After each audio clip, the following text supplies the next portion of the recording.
تم نے اس کے حضور پیش ہونا ہی ہونا ہے. اس کے حضور جانے سے تم بچ نہیں پاؤ گے.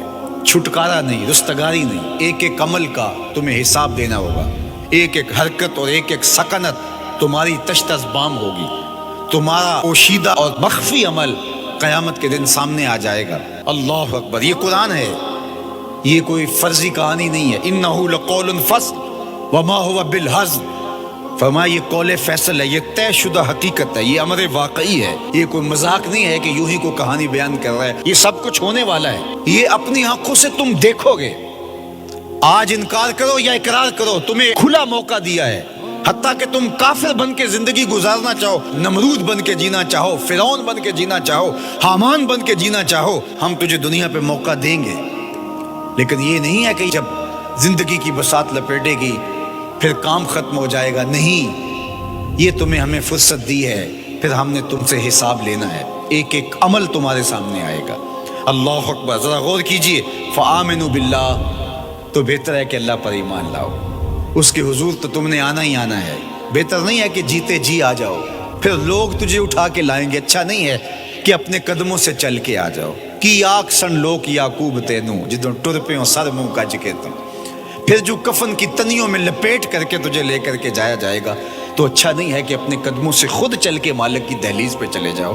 ایک حدیث میں آتا ہے کہ اللہ بندے کو اپنے سامنے سے ہٹنے نہیں دے گا جب تک اس سے 4 سوال نہیں کر لے گا. آپ دیکھیے، میں دیکھوں کیا ہم ان سوالوں کے جواب دینے کے لیے اپنے آپ کو تیار کر رہے ہیں. پہلی چیز، اللہ پوچھے گا عمر کہاں گزاری. دوسرا سوال، اللہ تعالیٰ علم کے بارے میں پوچھے گا. جو پڑھا تھا بتا، عمل کہاں تک کیا. خلوت، جلوت، زندگی، شام و سحر تیرے اس سیکھے ہوئے علم کی مطابقت میں تھے، یا علم عزت دولت کمانے کے لیے پڑھا تھا. تیسری بات، اللہ پوچھے گا مال کمایا کیسے، اور مجھے بتا مال خرچ کہاں کیا. آج لوگ نیب سے ڈرتے ہیں کہ ہم سے پوچھ نہ لیا جائے کہ یہ آیا کہاں سے. منی ٹریل پیش کرو، یہاں ہم بچ جائیں گے. کوئی مکر، کوئی دھندا، کوئی فریب چل جائے گا، کوئی پریشر، کوئی افرادی قوت، کوئی سیاسی اثر و رسوخ، کوئی رشوت، کوئی سفارش. کچھ نہ کچھ تو راستہ نکل ہی آئے گا. اور آج کی دنیا میں صرف یہی پوچھا جاتا ہے کمایا کہاں سے. یہ نہیں پوچھا جاتا خرچ کہاں کیا. جیسے چاہو خرچ کرو، لیکن وہاں سوال ہوگا وفیما انفقہ، خرچ کہاں کیا. یہ سوال بھی کیا جائے گا. وعن جسم ہی فیما ابلاہ، اور جسم کے بارے میں پوچھا جائے گا اس جسم کو دی ہوئی توانائیوں کو خرچ کہاں کیا. بعض روایت میں ان شباب ہی فیما ابلاہ، جوانی کے بارے میں پوچھا جائے گا تیری جوانی کے خوبصورت دن کہاں گزرے. مجنو بن کے چوکوں میں کھڑا تو نہیں رہا، پارکوں کے گرد پروانوں کی طرح گھومتا تو نہیں رہا، تیری نظر بدکاریاں تو نہیں کرتی رہی، اپنی خواہشات کا غلام بن کے زندگی تو نہیں گزاری، تیری ساری رات 4 انچ کی سکرین کے اوپر بدکاریاں کرتے بسر تو نہیں ہوئی.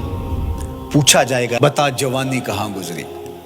جوانی مستانی ہے یہ کہہ کر کے تو نے ہر ضابطے سے چھٹی تو نہیں کر لی تھی، یا جوانی کے تقدس کو تو نے محفوظ کیا اور راتوں کی تنہائیوں میں اللہ کے حضور سجدہ ریزی کرتا رہا.